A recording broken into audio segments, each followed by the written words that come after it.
Era un guateque, tenía yo 18 años y más o menos vi que dos chicas se interesaban por mí al volver a casa. ¿Sabes qué me dije a mí mismo? Pues si hubiera sido más alto, en lugar de dos, igual hubieran sido cuatro o cinco. Vaya. Claro, al decirme esto, como no soy idiota, me di cuenta que esto era una reflexión neurótica. Y ese día decidí aceptarme. A los 24 años elegí a la que más me gustaba, no a la que más me convenía, y cuando me di cuenta que no me convenía y ella también se dio cuenta de que no nos conveníamos, quedó embarazada y entonces decidí aceptar una paternidad responsable y esa fue mi primera decisión crucial, lo que me llevó a estudiar psicología. A veces las personas que más problemas te crean son las que más te ayudan si tú gestionas bien el problema. La época de Eugenio coincidió porque yo había escrito un guión cinematográfico de lo que le pasaría a una persona si siempre dijera la verdad. Y la moraleja era que en 15 días quedaría totalmente fuera de la sociedad. El humor es un gran asociado del amor y un antídoto contra el pesimismo. Si dices cosas interesantes de manera simpática, enamoras.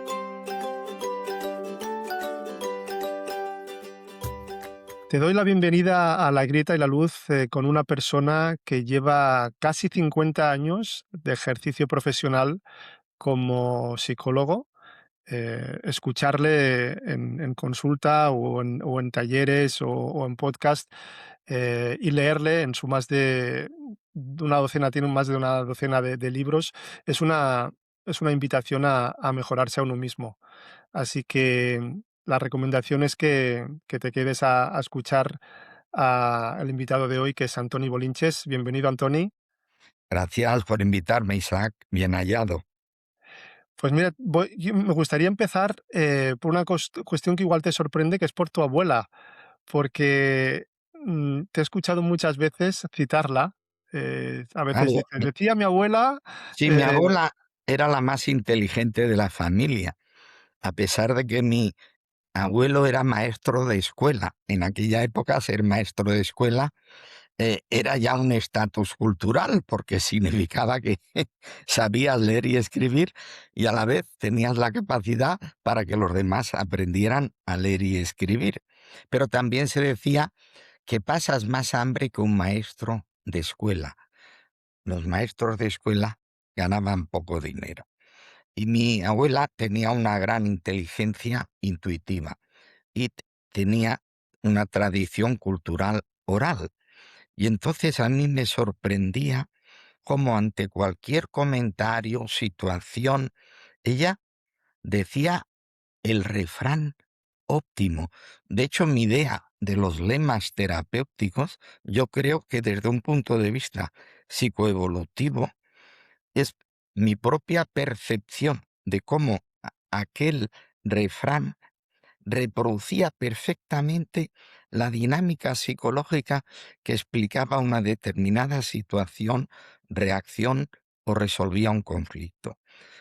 Por tanto, creo que la creación de los lemas terapéutica es un tributo y a la vez un aprendizaje de mi infancia temprana, donde mi abuela tenía un refrán para cada situación. y quizá de ahí también viene, Antoni, tu inclinación a los aforismos, ¿no? Tu ¿Sí? manera de jugar con las palabras, ¿no? Sí, sí, es que yo creo que nada tiene tanto poder catártico como una determinada palabra en un determinado momento y al servicio de una determinada función. El tema que ahí está el arte terapéutico. ¿Qué te digo, cuándo te lo digo y cómo te lo digo? Si te lo digo antes de tiempo, aunque la idea fuerza o el aforismo pueda ser útil, puede incluso perjudicarte si no estás preparado para digerir, aceptar o interpretar positivamente esa, digamos, lección vital, esa conclusión, esa manera de resolver o de replantear una cuestión. El principio de oportunidad es fundamental. Claro, pongamos un ejemplo. Si yo un primer día de consulta vengo llorando a ti y tú me dices lo que no mata te fortalece de Nietzsche, pues entonces me dejas seco, ¿no? Exactamente, ese es el ejemplo más claro de la frase de Nietzsche, ¿no? Que es uno de mis aforismos preferidos, porque creo ciertamente que todo lo que no te mata te fortalece. Pero claro, una cosa es creerlo y la otra es que te lo creas tú en el momento que tú no estás en condiciones de creértelo. Por tanto, yo primero he de empatizar con tu estado. Y si tú estás llorando, en ese momento sería una intervención desafortunada y además no sería mínimamente empática. Será después de 3 meses cuando yo te pregunte, Isaac, ¿cómo estás? Y tú me digas, pues ya estoy mejor, ahora ya no lloro. Y y entonces diría, ¿sabes qué decía Nietzsche? No, ¿qué decía Nietzsche? Pues todo lo que no nos mata nos fortalece. Y tú dirás, pues, yo soy nietzscheano. Sigo el ejemplo de Nietzsche. Claro, ahí sí que me encajará y me fortalecerá. Claro, claro. ¿Y la abuela era por parte materna o paterna? Sí, era a mis abuelos paternos, no los conocí. Ah, Eh, Mi padre ya había perdido tanto a su madre como a su padre. Y yo viví siempre con mis padres, bueno, siempre no, pero toda mi infancia, con mis padres y mis abuelos maternos. Y mi abuela materna era la que tenía esa óptima inteligencia verbal, inductiva y deductiva, que la hubiera capacitado para ser una gran psicóloga. En esa época ni existía la psicología. Freud empezaba a crear jurisprudencia. mm. El segundo pilar de tu vida fue, entiendo que tu madre. Y yo diría que el primero, el, Claro. porque mi abuela era el referente de intelectual, mi madre también era inteligente, como mi abuela quizá un poco menos, y estaba un poco más neurótica, mi madre era el referente afectivo y mi abuela más el referente de lo correcto, lo incorrecto y la sabiduría esencial. De tu padre alguna vez has hablado, ¿no? Sí, Pero de mi padre aprendí más la fiesta. Mi padre decía, vale más una fiesta grande que dos de pequeñas. El problema es que él siempre las hacía grandes. Y entonces, de mi padre, más bien aprendí por oposición. Veía que su vida era un tanto superficial, que mi madre sufría. Y, y a veces de ahí saco uno de mis aprendizajes vitales que aplico en terapia, que a veces es mejor un mal modelo que un buen modelo. Y con respecto a mí, evidentemente, yo hubiera tenido un problema si mi padre hubiera sido Freud. Pues claro, nunca llegaré a ser tan brillante como Freud. Pero no tuve ningún problema con mi padre porque mejorar un poco a mi padre era fácil. Claro, él bebía, fumaba y jugaba. Claro, yo con no fumar, no beber y no jugar, ya he mejorado el modelo. pero fue un padre presente. Bueno, mira, te voy a contestar con un silogismo. Fue un padre presente cuando estaba presente, porque estuvo muchos años trabajando en Francia y en Alemania, era un buen profesional de lo suyo, pero luego se gastaba el dinero y a nosotros nos llegaba lo justo para vivir. Por tanto, ni fue un buen modelo ni estuvo demasiado presente. Pero ves, a veces las combinaciones son buenas, porque al no ser bueno y no estar presente era menos malo. Mm. Pero me servía para la fiesta. Me llevaba al cine de estreno. La primera vez que comí langosta fue con mi padre. En fin, era un bon vivant.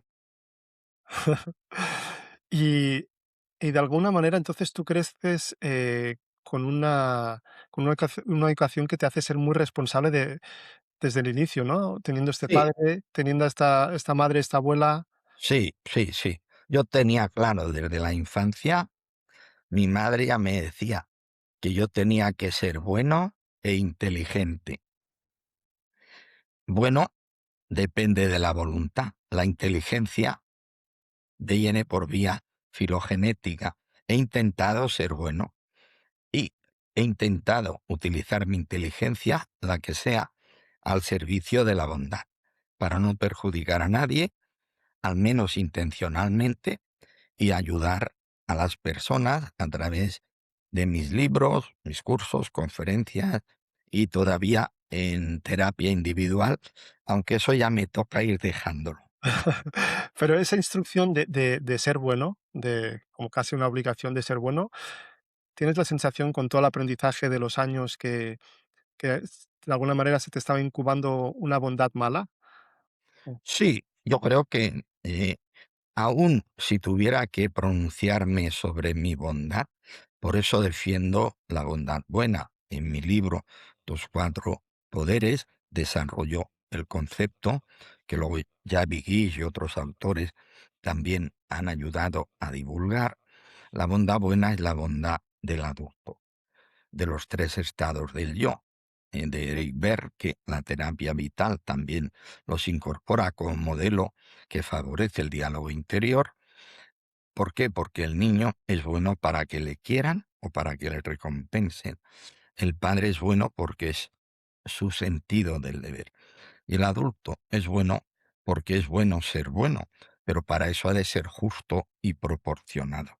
Por eso no me puedo perjudicar mucho siendo bueno, porque entonces se aprovecharán de mi niño y yo siempre eh, me juzgaré a mí mismo como una persona de la que los demás se aprovechan, cuando en pura dinámica psicológica debería decir que tengo un comportamiento que hace que los demás se aprovechen de mí, porque si yo no dejo que los demás se aprovechen de mí, naturalmente no podrán aprovecharse.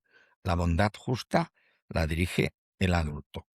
Ha de ser proporcionada, ha de estar justificada y he de procurar no perjudicarme demasiado yo, excepto de manera autoconsciente.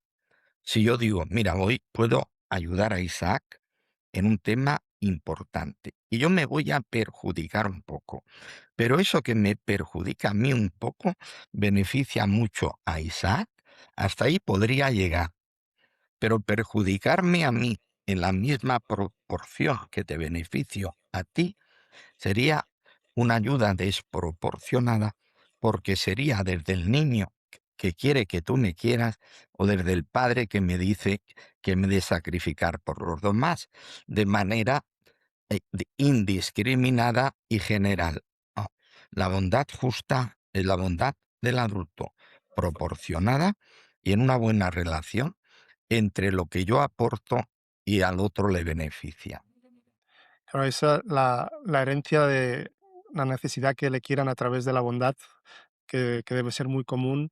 Este es un programa de La Grieta y la Luz, en que hablamos la grieta de las heridas y cómo qué hacemos con esas heridas, ¿no? Cómo llevamos a la luz. En tu caso, Antoni, esa infancia, esa adolescencia, también públicamente has explicado, ¿no? Que de alguna manera, tuviste que afrontar unos complejos, ¿no? Por ejemplo, de tu estatura, lo has dicho abiertamente. ¿Eso Más, cómo? más exactamente de mi bajura. Ojalá hubiera sido estatura. Sí. Yo tenía complejo de Yo pequeño, te pero me comprendo lo... porque yo era de los bajitos de la clase, yo te Sí, comprendo perfectamente. sí. Cuando fui al servicio militar, ya lo tenía asimilado, pero a la vez, como tú sabes que allí eh, la formación es por estatura, me di cuenta que detrás mío aún había una tercera parte. O sea, dos partes eran más altos que yo y una parte todavía eran Tú más eras el pequeños. último de la fila. No era el último de la fila. Y ent- a los 18 años, fíjate, por una cosa tan superficial y tan del niño, reaccioné. Eh, eh, Era un guateque, tenía yo 18 años y más o menos vi que dos chicas se interesaban por mí. Y claro, la vanidad del niño es gustar. Todos queremos gustar. A nadie te dice, oye, a mí me encanta no gustar. Ah, ah. Y gustamos pues por nuestra simpatía, por nuestros valores, por nuestro atractivo, por nuestra inteligencia o por la suma de todo. Eso lo explico en el arte de enamorar, precisamente donde mi experiencia vital dio paso a lo que fue mi tercer libro. Bien, ese día al volver a casa dije, vale, dos chicas se han interesado por mí, las dos quieren salir conmigo. ¿Y sabes qué me dije a mí mismo? Pues si hubiera sido más alto, en lugar de dos, igual hubieran sido cuatro o cinco. Vaya. Claro, al decirme esto, como no soy idiota, me di cuenta que esto era una reflexión neurótica. Y ese día decidí aceptarme. Y si tenía dos chicas que querían salir conmigo, ¿cómo podía quejarme de que no pudieran ser cuatro o seis o ocho? ¿Mm? Desde ese día, Brad Pitt y yo nos hicimos amigos porque ya no tenía un agravio comparativo. Claro, ese día comprendiste que no podrías ser más alto, pero sí que podrías mejorarte, ¿no? Exacto. De hecho, hay un libro que yo recomiendo. Te agradezco, Isaac, porque sigas mi obra, porque Claro, de eso se trata. Que todos podamos aprender de todos en beneficio de todos. Para mí una satisfacción es ver que personas como tú, sensibles, inteligentes y con formación, se interesan por mi trabajo y lo difunden. Te lo agradezco. Sí, es un libro que recomiendo. Está en la misma editorial que la mayoría de mis libros, en Random House Mondadori, y lleva ese título. No puedo ser más alto, pero puedo ser mejor. Y esto lo podemos aplicar a todo. No puedo ser más inteligente, pero puedo ser más bueno. Por tanto, cualquier virtud, cualquier rasgo positivo puede ser optimizado y cualquier defecto puede ser minorizado.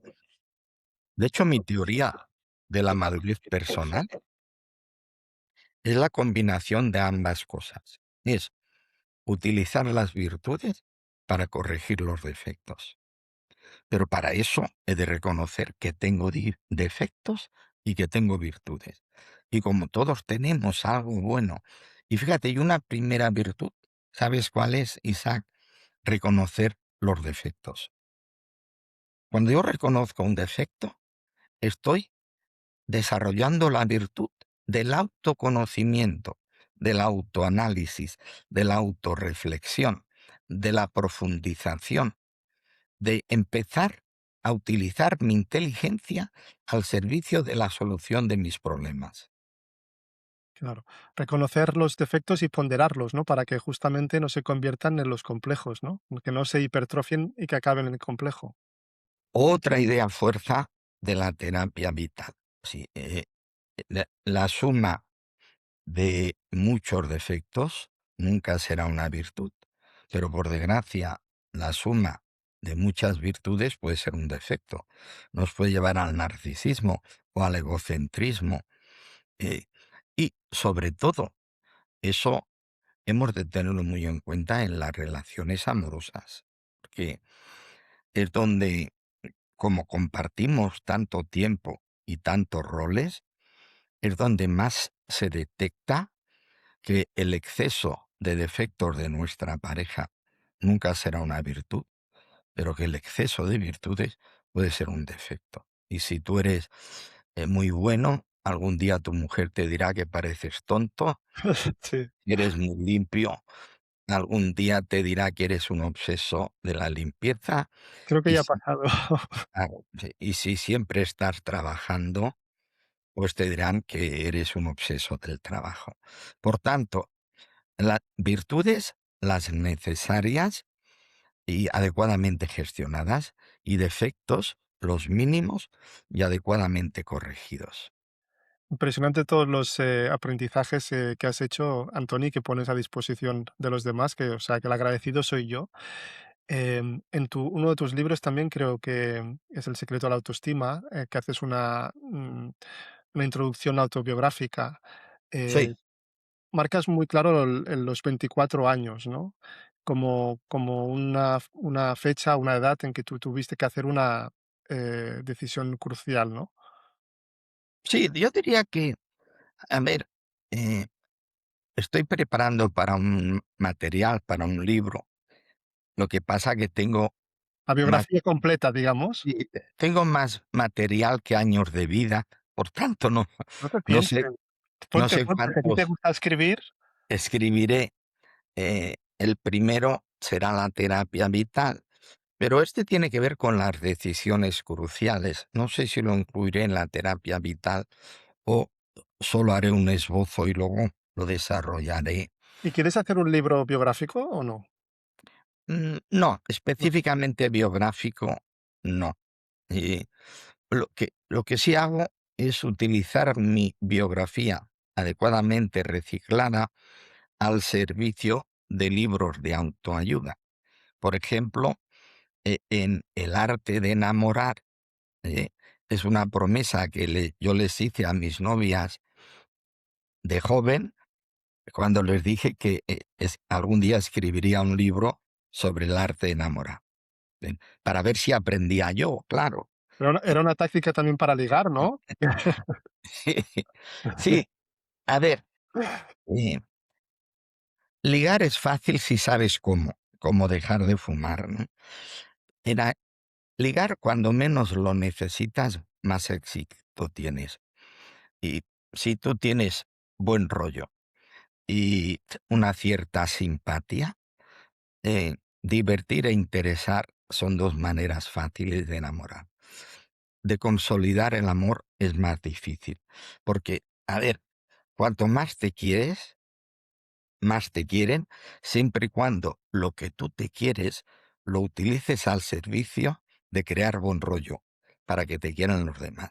En cambio, si tienes un déficit de autoestima o no te quieres, entonces cuanto más pides, menos te dan, porque las personas no les gustas por tus necesidades, sino por tus valores y virtudes. Si, por tanto, si tú tus valores y virtudes los pones al servicio de relación interpersonal y hay una cierta simpatía física respectiva, pues entonces dos situaciones, dos atracciones y dos necesidades generan las interacciones. Si eso se consolida, se generan relaciones estables. Pero claro, como decía mi abuela, como Dios los cría, ellos se juntan, pero entre todos nos separamos, pues el amor dura lo que dura y casi siempre dura más la persona que el amor. Actualmente va a ser muy difícil que una primera relación dure toda la vida. De hecho, en mi último libro, Psicoterapia para el mal de amores, digo que siempre que iniciamos una relación, hemos de asumir el riesgo de dejar o de ser dejados. Y si quien no asume ese riesgo, nunca podrá tener pareja, porque a veces te dejan y a veces dejas tú, porque tú no puedes mantener una relación solo porque tú quieres, ni tampoco solo porque quiere tu pareja. Tenéis que querer los dos, y tenéis que querer los dos porque los niños disfrutan suficiente a nivel lúdico y sexual. Los adultos se entienden lo suficiente en escala de valores, proyecto de vida, categorías morales, Y los padres respectivos, como consecuencia de esto, recomiendan la relación. Por tanto, eh, la pareja es para quien la trabaja, pero ha de ser una pareja trabajable. Hemos de ver, hay parejas que no se entiende que estén juntas, solo lo están por limitación. Explico en el arte de enamorar las 7 variantes del enamoramiento, y la peor es el enamoramiento por limitación, porque no es un verdadero enamoramiento. Es cuando a mí no me quiere nadie y me encuentro con otra mujer a la que no quiere nadie, y como a ninguno de los dos nos quiere nadie, nos juntamos.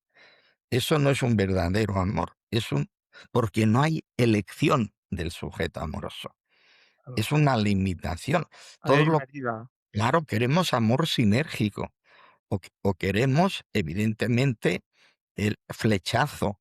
O sea, queremos gustar y que nos guste la persona a la que gustamos. Y también queremos poder elegir.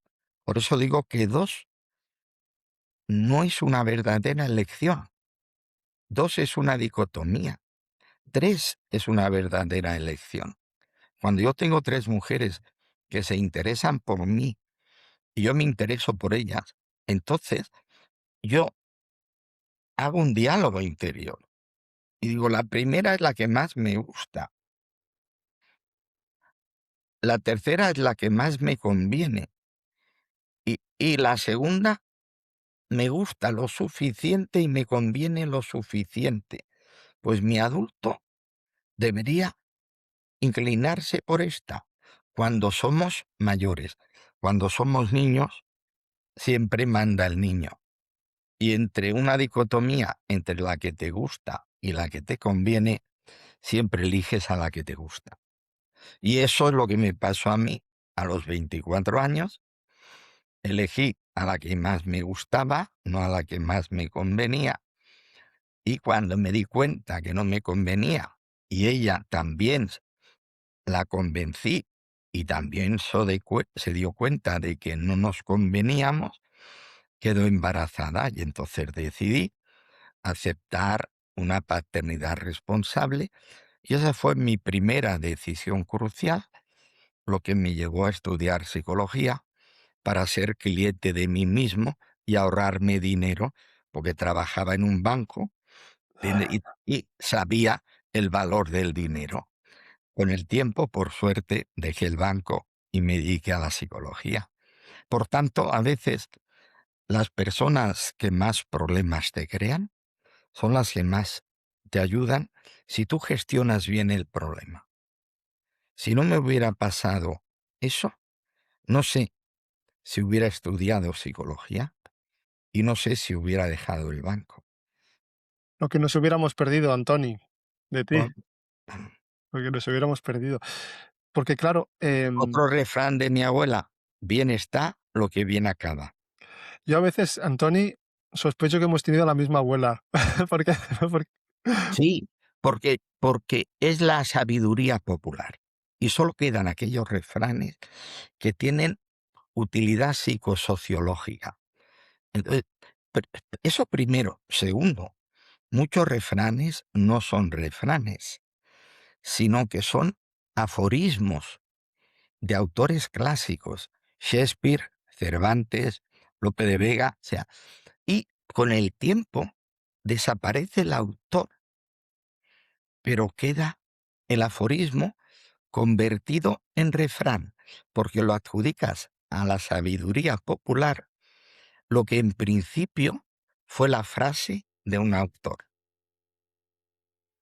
me estaba fijando en que al final el matrimonio, el que también te dio el hijo, fue como una grieta, ¿no? Por las circunstancias y que el estudiar psicología fue como tu entrada, tu salida a la luz. Sí, sí, sí, sí, claramente. O sea, sí, fue el factor desencadenante. A ver, podía haber habido otro posterior, quizás sí, porque eso coincidió cuando yo tenía esos 24 años. y estaba en crisis por la decisión crucial, entró en el banco un compañero que tenía un año menos y ya había acabado de estudiar psicología. Y un día hablando con él, le dije, hombre, pues mira, psicología, porque yo ya había leído a Freud, había leído los clásicos, tenía cierta facilidad para la inducción y deducción psicológica y relacionar causas y efectos. Y le dije, hombre, pues mira, es la carrera que a mí me hubiera gustado estudiar. Y ahí hice otra vez mi diálogo interior, igual que el día que al tener dos chicas interesadas en salir conmigo, me dije que era un idiota por estar descontento por mi estatura y que lo que tenía que aceptarla era productivamente. A los 24 años me dije a mí mismo, ¿cómo puedo hablar en pasado a los 24 años? ¿Y qué hice? Estudié para mayores, ingresar para mayores de 25 años, tenía 24. Ese año, el Plan Suárez, al principio de la democracia, el curso universitario no empezó en octubre, empezó en enero. Y yo, en septiembre, octubre, aprobé el ingreso a mayores de 25 años, porque creo que me examiné en mayo o junio y como se demoró el inicio de curso en enero, empecé el primer año. Nos saltamos el primer trimestre, con lo cual en junio, después de 4 años y 2 trimestres, fui de los pocos que acabé la carrera en junio. Por tanto, con 4 años y 2 trimestres, acabé la carrera y en mes de septiembre empezaba yo a dar cursos a mayores de 25 años. O sea que fue una carrera express, no se pudo estudiar en menos tiempo. Fuiste encadenando. Pero es curioso, ¿no? Porque, Antoni, porque fuiste muy valiente. En ese momento en que estabas en crisis, en que veías que el matrimonio no era lo que te convenía, que tenías un hijo pequeño. Sí, eh, pero también era consciente que por el perfil de mi mujer no la podía dejar yo, sino que tenía que esperar a que me dejara ella sin hacerle nada malo. Y como estudiar psicología no era malo, al contrario, todo el mundo le decía, oye, pues mira a tu marido, trabaja en el banco y además estudia psicología. Pero ella se fue distanciando hasta que tuvo un enamoramiento alternativo y me dejó, y entonces yo, sin sentirme culpable, puesto que yo no era quien dejaba, pues empecé una nueva ¿Cómo vida. lo viviste? ¿Con liberación o con mucho dolor también? No con liberación, porque si tú quieres que te dejen, no te duele. Lo difícil es que te dejen si tú quieres que te dejen sin hacer daño al otro. Y para no hacer daño al otro hay que darle tiempo. Pero como ese tiempo yo lo estaba ocupando estudiando, pues simplemente hubo un distanciamiento progresivo de prioridades vitales, de estilo de vida, ¿eh? Y pues mi mujer pasó a mejor vida y yo también, entendiendo por mejor vida no el morirnos, sino entrar en relaciones más gratificantes. ¿Y con tu hijo? ¿También fue una gestión difícil que te ayudó también la psicología? Sí, es lo que me supo mal con mi hijo, eh, para simplificar, eh, todos los fines de semana estuvo conmigo, desde los 6 a los 14 años, y desde entonces, como puede ocurrir con frecuencia con la mayoría de los hijos que se deciden por estar con quien más les gusta, no con quien más le conviene, y prefirió la vida cómoda de vivir con su madre que una vida de mayor esfuerzo y cultura de que en la vida hay que relacionar los logros con los fines, con los medios, y eh, para entendernos, prefirió una vida fácil que luego se ha sido difícil. Ahí lo dejo. ahí lo dejas. Antoni, para no meternos allí, pero tú dices que tú has hecho psicología también para ser tu propio psicólogo. Pues Eh, sí, porque entonces, lo que quiero decir es que, los psicólogos son caros. claro, sí, sí, pero lo que te quiero decir es que tú eres psicólogo entonces 24 horas al día. Cuando no lo eres de los demás en consulta, lo eres de ti mismo. Bueno, a ver, este es un gran tema. En mi modelo terapéutico no es tanto así, porque el proceso de autoaprendizaje tiene una duración que luego se convierte en una condición. Claro, uno no está siempre haciendo el diálogo interior. Pongamos un ejemplo concreto. A los 15 años yo tenía amigos que se colaban en el metro, entraban sin pagar. ¡Pam! Y yo hice mi propio diálogo interior. ¿Quién quiere colarse en el metro? El niño. El padre te dice que eso no está bien. Y mi adulto decidió pagar. Evidentemente, yo nunca me colé en el metro. Pero claro, eso me pasó a los 15 años.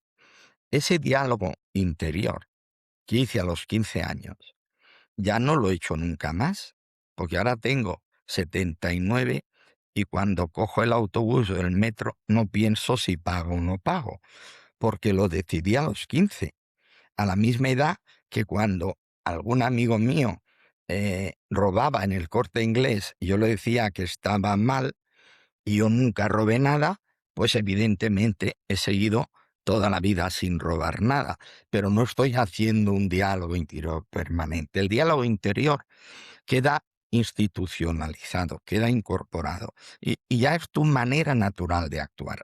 Cierto que hay encrucijadas vitales y has de hacer a partir de cierta edad diálogos interiores con distinta motivación. Cuando somos jóvenes son iniciativas de cambio, decido hacer algo que no hago, o disyuntivas éticas, lo que decíamos, robo o no robo, me cuelo en el metro o no me cuelo, instrumentalizo a las mujeres o no las instrumentalizo, me aprovecho de los amigos o no me aprovecho, y todo eso queda ya institucionalizado en ti. A partir de cierta edad ya no son decisiones cruciales de iniciativas de cambio, sino de responsabilidades asumidas. Y es cuando has de decidir, cuando tu padre o tu madre ya no se valen por sí mismos y quieren vivir contigo, entonces tú has de decidir también si aceptas eso o no aceptas.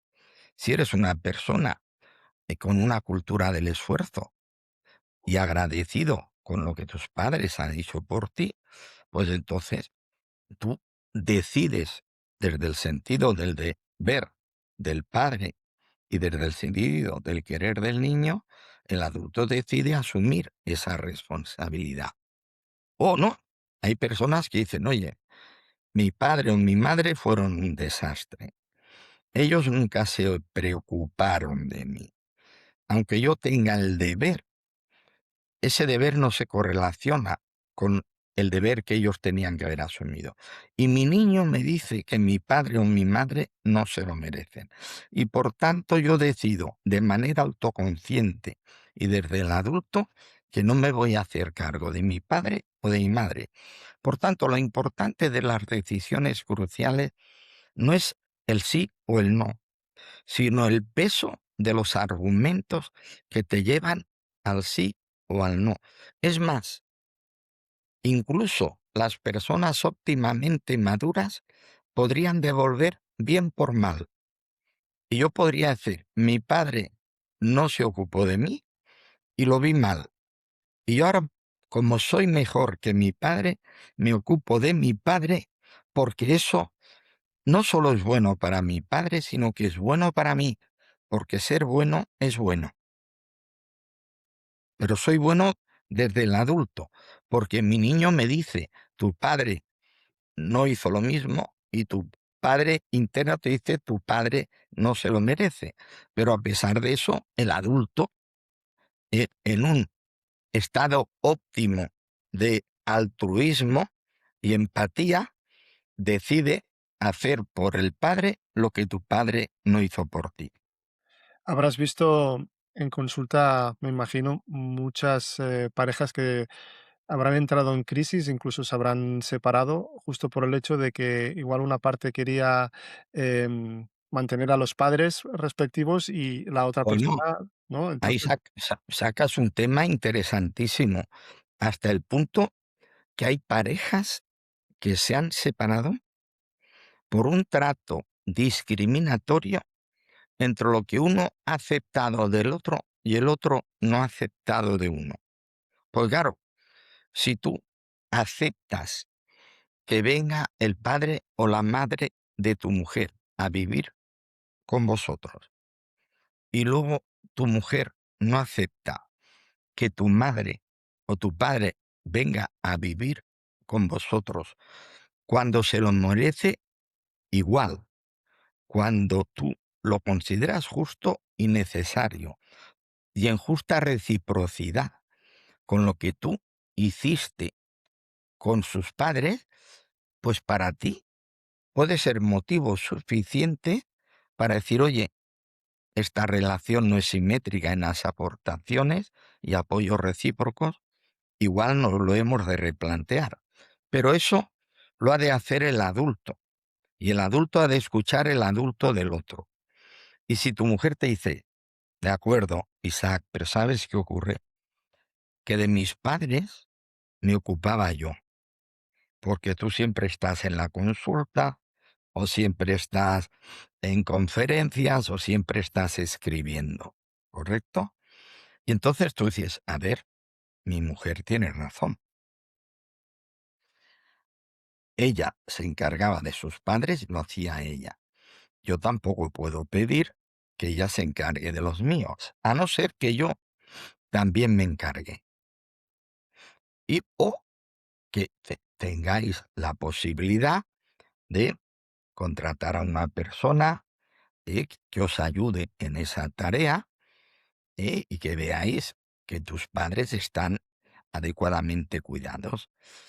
Lo que rompe a la pareja no es decir sí o no, sino que el sí del uno y el no del otro genere un agravio comparativo en el que recibe el no, porque entonces eso va minando la percepción que tú tenías de tu mujer y ves que hace un planteamiento excesivamente egoísta. Si realmente tu adulto reconoce que lo es, pues claro, si el egoísmo es tuyo, porque eres tú el que le dices, sí, sí, tú cuidaste a tus padres, pero yo los aguantaba, entre comillas, y ahora yo quiero que aguantes a los míos y que adecuadamente, y que además los cuides. Entonces tú tendrías que revisar, porque estarías haciendo una petición no simétrica. Y no es que se deba medir lo que aporta cada uno. Lo bueno para la pareja es que los dos encuentren sin medirlo que las aportaciones recíprocas son válidas para ambos, porque demuestran afecto, solidaridad, compartir placeres, pero también asumir deberes. Y como evidentemente uno de los deberes esenciales de los hijos es ser solidarios con los padres cuando los padres ya no tienen autonomía vital, esa es una decisión crucial con la que han de enfrentarse todos los matrimonios. Y como tú, no sé si también has tratado casos de estos, ¿has tratado casos de estos? bueno, me puedo imaginar que en un futuro nos pueden afectar estas cosas, ¿no? O, por ejemplo, a veces sí que en mi entorno puede ser decir, bueno, haces vacaciones con unos padres y con otros no. Entonces luego también hay el agravio, ¿no? Hombre, mira, en cosas más frívolas Mm, pero relevantes por acumulación. Ahora hablamos de un tema axial, fundamental, de ética del comportamiento, pero hay temas mucho más frívolos. Yo he tenido casos de mujeres que me han dicho, mire, yo llevo 5, 10, 15 años pasando las navidades con la familia de mi marido, o viceversa, hombres, pero los hombres no vienen a consulta para eso. Los hombres, cuando se cansan de esa asimetría, le dicen a la mujer, oye, que este fin de año, Navidad, iremos a casa de mis padres. La mujer dice, no, pues siempre vamos a casa de los míos. Y el marido dice, ya, precisamente por eso, sí, sí, sí. ya toca a los míos. Y la mujer dice, no, porque yo no voy a romper la tradición. Y el marido dice, ningún problema, no la rompas. Ves a casa de tus padres, que yo iré a casa de los míos. Y ahí empieza una nueva dialéctica que a veces se resuelve o no. Pero la anécdota terapéutica es esa. Personas que me han dicho, este año no sé con quién pasaré la Navidad, pero sé que no la pasaré con la familia de mi marido o Claro, con la familia de mi mujer. ¿Por qué? Porque el uso se convierte en tradición, pero a veces la tradición se convierte en abuso. ¿Entiendes? Otra cosa es, claro, cantidad de personas. Y dicen, no, es que oye, yo siempre estoy con la familia de mi mujer porque los considero más mi familia que mi propia familia. Porque tú tienes una familia que es un desastre y entonces tienes una familia adoptiva en la familia de tu mujer. Claro, hay una familia consanguínea y hay una familia elegida. Y ojalá tuviéramos una buena familia consanguínea que no generara sangre y luego una buena familia elegida que también nos diera bienestar y tuviéramos una red de afectos suficientemente sólida, suficientemente rica, suficientemente amplia. Pero un momento que voy a coger agua. sí. Yo mientras tanto, no sé si me puedes, ir escuchando, Antoni. Sí, Sí, eh, dime. quería preguntarte, porque claro, hay muchas anécdotas que podrías decir, muchos aprendizajes sobre tu experiencia como psicoterapeuta, Sí, pero me gustaría también que nos dieras una pincelada sobre tu etapa de colaboración y de asesor con Eugenio, y sobre todo, ¿qué es para ti el humor? el humor es un gran asociado del amor y un antídoto contra el pesimismo. O sea, fíjate cuando te decía enamorar, enamoramos cuando somos simpáticos o somos interesantes. Y cuando tenemos las dos cosas, pues todavía enamoramos más. Si dices cosas interesantes de manera simpática, enamoras. Eso no quiere decir que el enamoramiento se convierta en amor, porque si eres un frívolo y un superficial, lo que al principio tipifican como bueno, luego dicen, este tío no es que sea simpático, es que es un superficial o es un frívolo. Por tanto, incluso las virtudes, en el caso de que lo sean, las hemos de gestionar adaptativamente.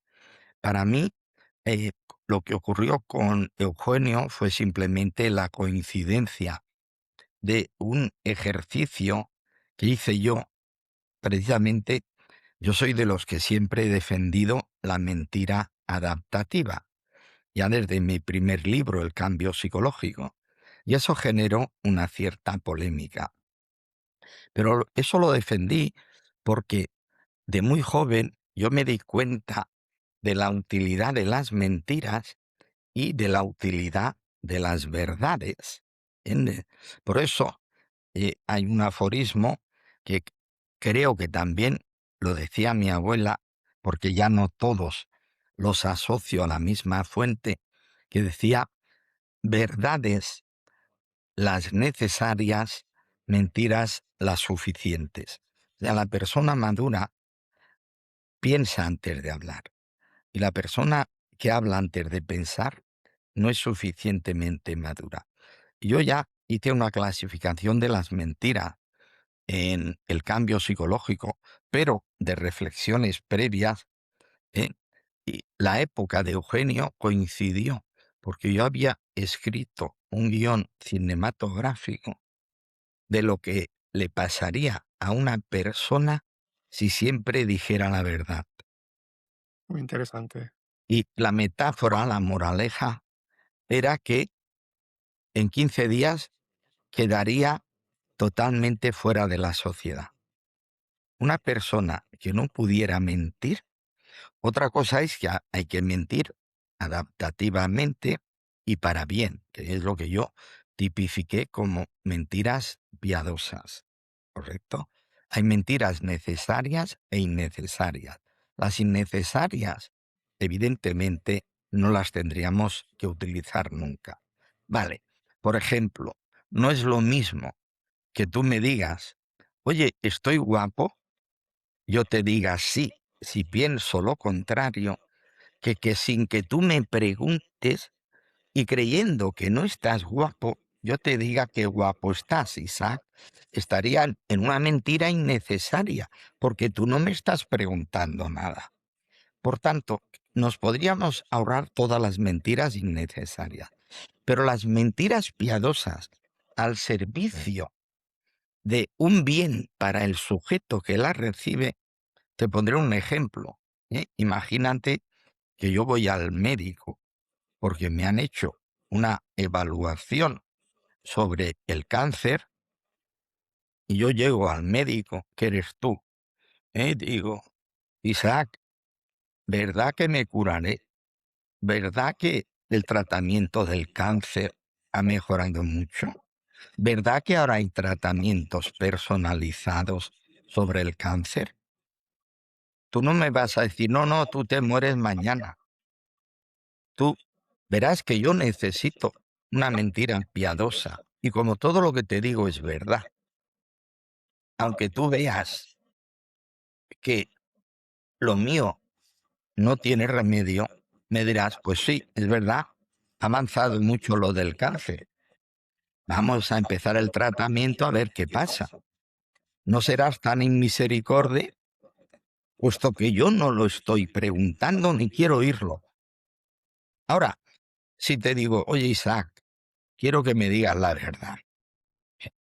Lo mío, ¿en qué grado está? ¿Y qué posibilidades de supervivencia hay?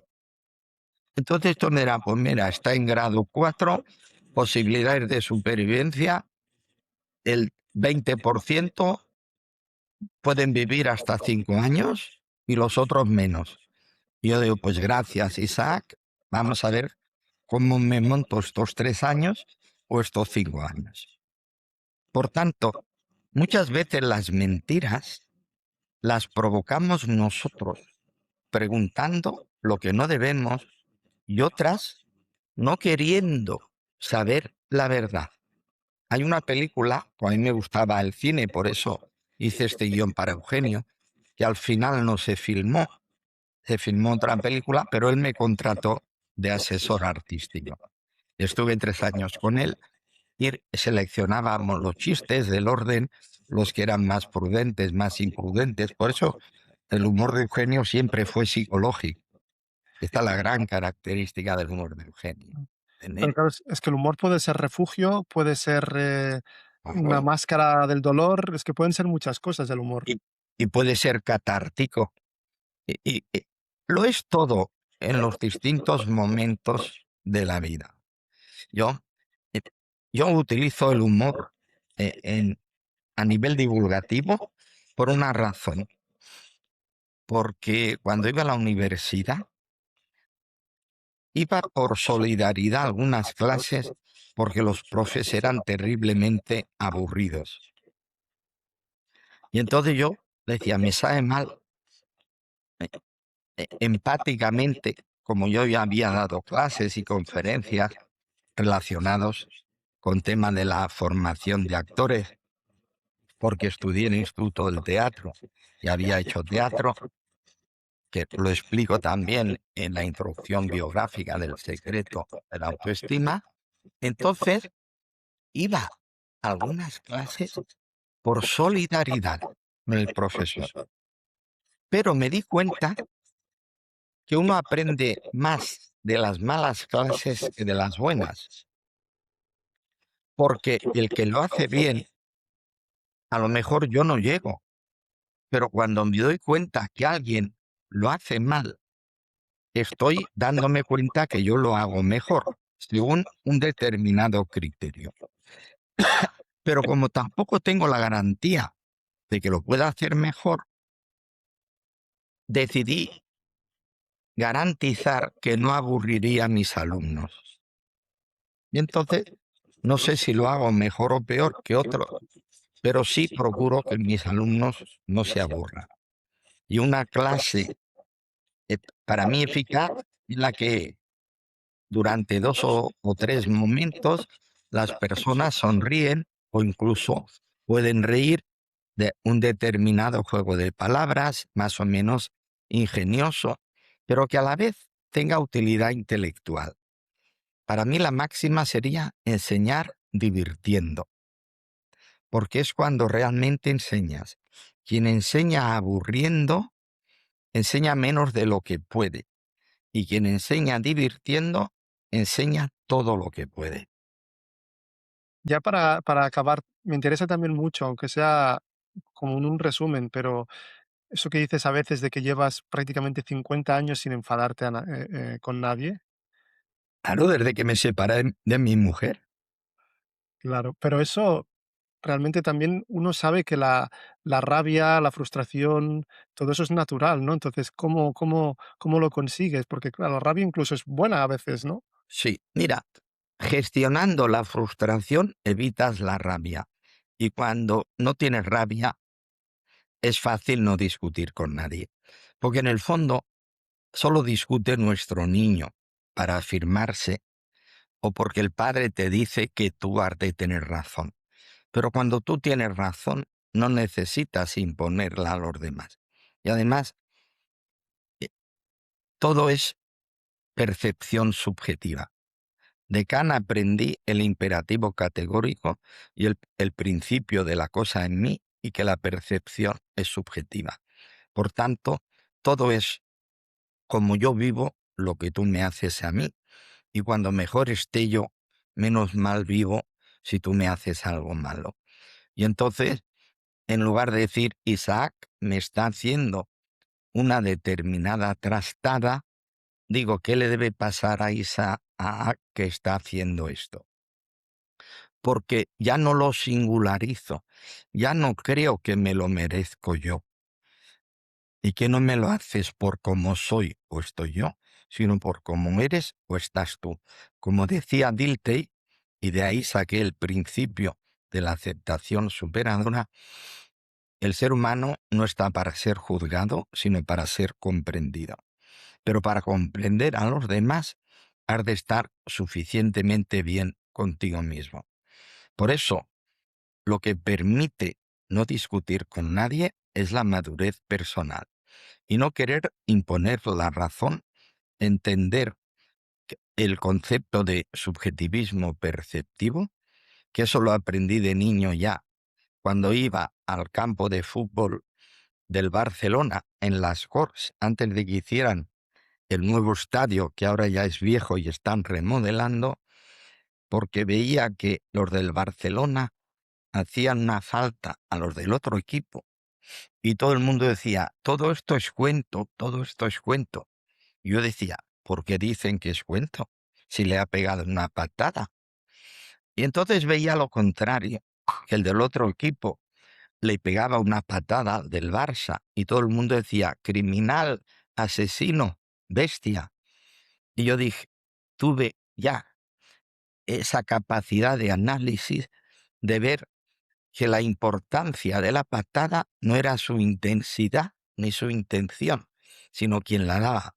Si la daba el de tu equipo, no le pasaba nada al otro y se la daba el del otro equipo, pues había hecho un gran daño al de tu equipo.